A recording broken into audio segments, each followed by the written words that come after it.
रेखा के पिता दिल्ली में किसी तरह अपने और अपने परिवार का पेट पाल रहे थे, पर एक दिन। अरे रमेश, तुम्हारी बेटी के तो समझो भाग्य ही खुल गए। वकील लड़के का रिश्ता आया है। अरे वाह, कब करना चाहते हैं शादी? वो लोग तो जल्द से जल्द ही करेंगे। बाकी शाम को मैंने रेखा को देखने के लिए बुला लिया है। तेरा घर छोटा है तो तुम लोग मेरे घर ही आ जाना। राकेश और उसकी बीवी सारी तैयारी के साथ रोहित और रेखा की शादी कर देते हैं। लेकिन अगले ही दिन। देखो रेखा, शादी भले ही हो गई है, लेकिन तुम ये मत सोचना कि मैं किसी जोरू के गुलाम टाइप रहूंगा। रेखा को रोहित की बात अजीब लगती है। मैं ये तो सोच भी नहीं सकती और ना ही चाहती हूँ, लेकिन शादी के अगले ही दिन इस तरह की बात की उम्मीद भी नहीं थी। रोहित रेखा के मुंह से ये बात सुनकर गुस्सा हो जाता है। अरे, काफी जबान भी चला लेती हो। माँ ने सिखाया नहीं कि पति से कैसे बात करते हैं? रेखा अब चुप रहने में ही भलाई समझती है। रेखा, जल्दी से नाश्ता तैयार कर लो। आज पहला दिन है, सारे काम तुम्हें समझा दूंगी। ये नौकरानी है जो तुम्हें बता देगी कि कैसे कैसे क्या करना है। फिर इसकी कल से छुट्टी है।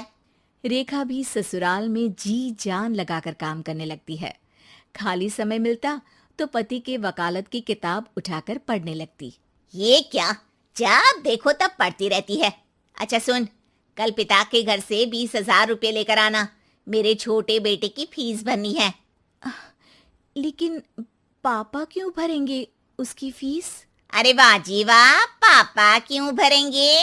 तो ये बता, हम क्यों रखेंगे तुझे यहाँ? क्यों खाना देंगे फ्री में? अरे, क्योंकि मैं बहू हूँ इस घर की। तभी वहाँ रोहित आ जाता है। अरे वाह, बड़ी जबान चला रही हो।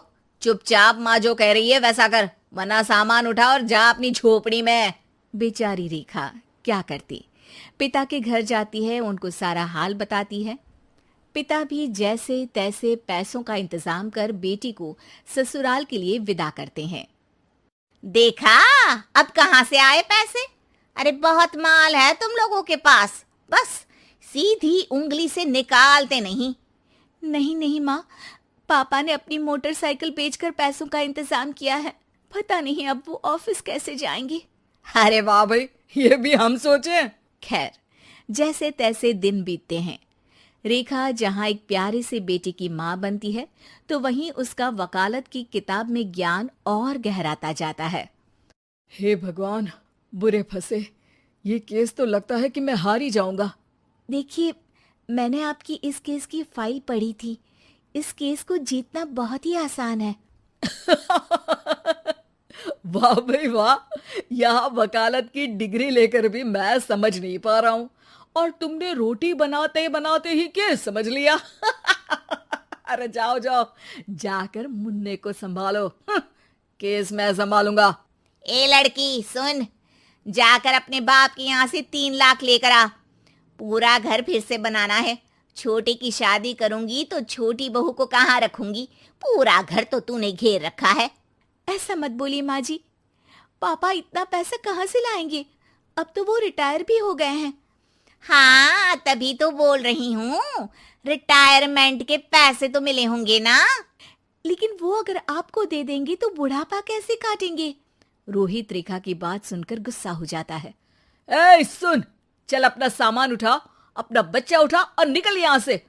रेखा के लाख आग्रह के बाद भी रोहित और उसकी सास उसे घर में नहीं रखते। पापा, मैं तलाक चाहती हूँ। बेटा, मेरे पास वकील के पैसे नहीं है। पापा, आप मुझे वकालत करवा दीजिए, अपना केस मैं खुद लड़ूंगी। इस बार रेखा के पिता भी उसे ससुराल ना भेजकर रिटायरमेंट के पैसों से वकालत करवाते हैं। और फिर एक दिन कोर्ट के बाहर, रोहित, आज तुम अपना ही केस हार गए, वो भी उस लड़की से जिसकी तुमने कभी कदर ही नहीं की। रेखा, मुझे माफ कर दो। मैं इतनी बड़ी अमाउंट कहाँ से लाऊंगा? मैं हर महीने पैसे नहीं दे सकता तुमको। पैसे वहीं से लाना जहाँ से तुम मेरे पापा को लाने के लिए मजबूर करते थे। एक पिता अपनी बेटी की शादी उसकी खुशहाली के लिए करता है, ना कि सारी जिंदगी कर्जदार बनने के लिए। अरे, मेरे ही बेटे की किताब पढ़ पढ़कर ज्ञान बांट रही हो। वकालत की किताब तो ससुराल में ही पड़ी थी ना। बिल्कुल, यहाँ मेरी गलती रही। जिस पैसे से मैंने इसकी शादी की थी, मुझे वो पैसे पहले इसकी पढ़ाई में लगाना चाहिए था।